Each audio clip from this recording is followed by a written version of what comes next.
the scientific method, and I had initially asked you about it on the email too, because it doesn't seem like a lot of what went down there and what happens with other in other places is it doesn't really lend itself to repeats. And it seems like with SETI, for example, they want the wow signal to repeat for it to matter. And Right. right now, so far, the wow signal hasn't repeated. And so, it does certain concessions need to be made for this subject matter to be investigated? Yeah, that's a very good point, actually, and that is something we wrestled with, throughout this whole program, and it was an exercise in frustration trying to get repeatability and reproducibility because whatever was doing this, and we still to this day have really no firm idea of what was behind all of these cattle mutilations, cattle disappearances, UFO activity, discarnate voices, poltergeist activity, bizarre creatures showing up. I mean, the list goes on, but we had no fixed idea on who was behind this or what was behind this. So we were tasked with sticking to scientific methodology, and we deployed a lot of sophisticated sensors in different areas of the property. And one example is, we would have a whole bunch of sensors deployed around a specific area that had, activity the previous nights or the previous weeks, and then we would deploy a lot of focus, and then find the next day or two that a whole bunch of activity had happened on the very end of the opposite end of the ranch, outside the sphere of where the humans and the people were focused. So it was almost like we were playing cat and mouse with something that knew what we were doing, and that was very evasive and very deceptive and very sort of very well skilled in being able to camouflage itself. And if it didn't want to be discovered, it wouldn't be discovered. But there was quite a lot of occasions when we actually came face to face with stuff that we couldn't explain. So, I mean, but that was always outside our control, and also outside our ability to repeat. Things usually happen very quickly, unexpectedly, and in areas that we were not sort of prepared at all times. And we did, train to be more prepared as time went on. It was kind of like the scientific method was shown to be sort of inadequate in terms of fully describing what was on the property. I mean, one of the things that I had done in my previous career in mainstream science was publish a lot of papers in peer-reviewed scientific journals. So I knew how the system worked, and you gather the data, you reproduce it, you get the best possible data, and then you present it to a peer-reviewed journal, and they critique it, and you resubmit, and then the paper is published. Well, um, there was nothing that we got in the sort of 6 years of boots on the ground on Skinwalker Ranch that could have been gone through the process of peer-reviewed publication in a refereed scientific journal. It just that the data were too sporadic, they were not reproducible. So we were kind of left with a lot of sporadic data, but nothing that could be published.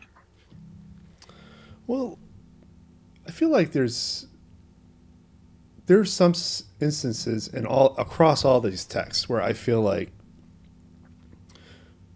you could apply some level of reason and say, okay, well, if this many people who are unrelated are seeing this, certainly there's something to that. So, for example, going all the way back to the Gorman family and that crazy wolf, uh, it's reminiscent of something I read in a more recent in the more recent text where a hitchhiker made its way onto someone's property, and I think it was described also as a wolf, or having Yes, wolf-like features. exactly. I That's mean, two that's instances. that's the sort of strange part of this whole thing. I mean, what really separated Skinwalkers at the Pentagon from the previous studies we'd done was that here we had an official United States government program, the Department of Defense, Defense Intelligence Agency. $22 million were allocated through the Defense Intelligence Agency for this program. So we had a lot of resources, and we were able to hire a lot of people.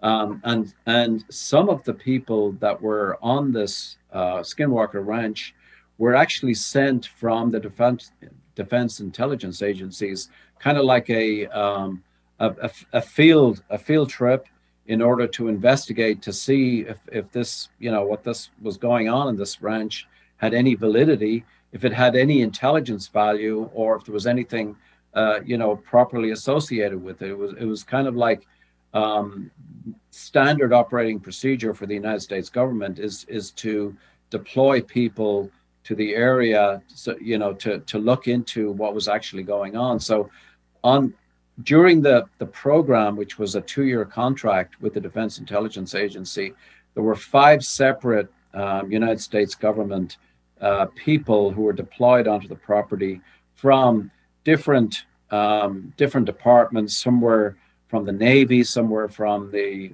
Marine Corps, some were from the intelligence agencies. But what was remarkable about this was that all 5 people who were deployed on Skinwalker Ranch had really bizarre, in-your-face phenomena happening to them right on the property. And secondly, as you allude to, all 5 of them brought weird stuff home to their families. So what happened was they would have an experience on the property and then fly back to Maryland or Washington or somewhere on the East Coast, from whence they had originally deployed. And then a couple of weeks later, their wives or their spouses or their kids would suddenly start encountering these black humanoid shadows that would appear over their beds in their bedrooms. There would be orbs of light sort of moving through the walls and moving into their bedrooms, sometimes blue, sometimes red, sometimes white. These things were the size of baseballs. They moved silently, and sometimes, they caused injuries on people. They actually caused injuries.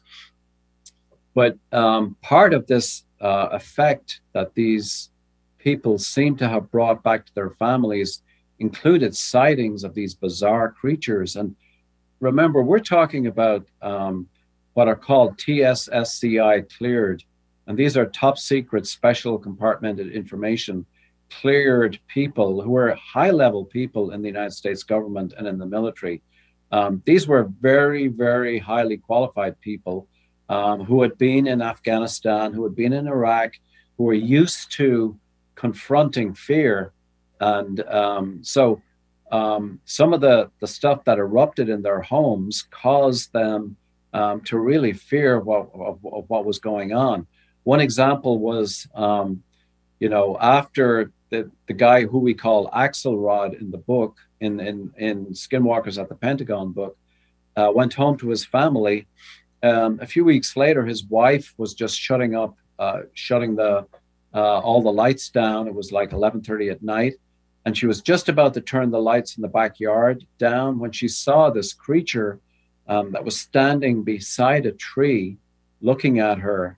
And she looked at it closely. She kind of leaned forward and focused on it. And this thing looked like a wolf standing on 2 legs, leaning against the tree.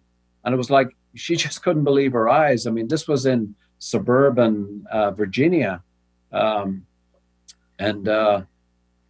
didn't say anything about it. It completely freaked her out. It unnerved her. She looked away, and then she looked back, and the creature was still there. And it was obviously staring at her in a unfriendly way. So at that stage, it turned around and just walked back into the tree line and vanished. And she just literally couldn't believe her eyes. Didn't say anything to the rest of her family. She did not want to freak them out.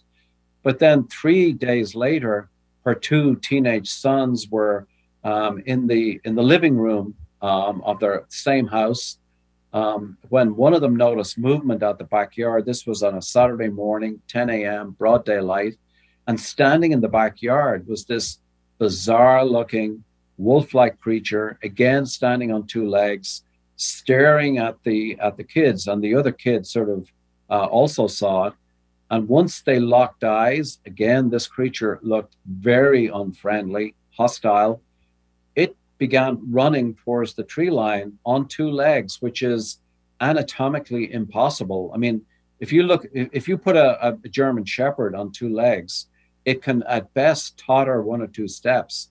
So it's anatomically impossible for a large wolf-like creature to run on two legs. But that's exactly what this creature did. And not only that, it blew up a whole bunch of leaves that were on the ground. So this was not sort of some kind of, sort of apparition. It was having a physical effect on the leaves on the ground. And so it ran towards the tree line, and vanished. So the teenagers called out to the family. They were kind of panicked. They didn't know what to make of what this was. And so the mother came in, and, what they described was very, very similar to what she had seen three nights before. So the family then walked out into the backyard, down to where she showed exactly where this creature was, standing by the tree. And on the tree bark, there were these obvious claw marks on the bark of the tree. The implication was that this creature had made, strong, deep claw marks on the tree. So again, this was evidence that this wasn't sort of some kind of weird human perception thing.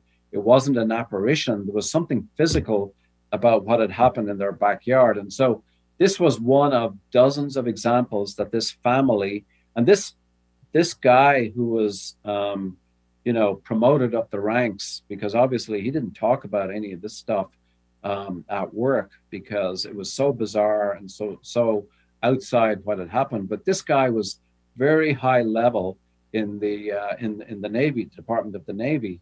We're not talking about somebody who was, he was very high level, had top secret security clearances. All 5 out of 5 people who were on the Skinwalker Ranch property during that government program, they all had dramatic effects, and they all brought this quote unquote hitchhiker behind to their homes. And so not only the kids saw it, but also neighbors of this family started reporting weird stuff happening, all these blue orbs flying around their house. And even school kids who were friends with these 2 kids, who did not talk about what they had seen, but their school friends started talking about that they were starting to see weird stuff outside their homes. So we speculate in the book, in Skinwalkers at the Pentagon, that this thing is behaving like some kind of an infectious entity. The guy gets infected on the property, brings it home to his family. His family starts seeing weird stuff, and then their neighbors start seeing weird stuff, and then the school kids start seeing weird stuff. So it's almost like an infectious organism is moving out into the neighborhoods. And that's not the only time we saw that. We saw that multiple times of this infectious behavior of something that originated on Skinwalker Ranch and then moving out into the neighborhoods.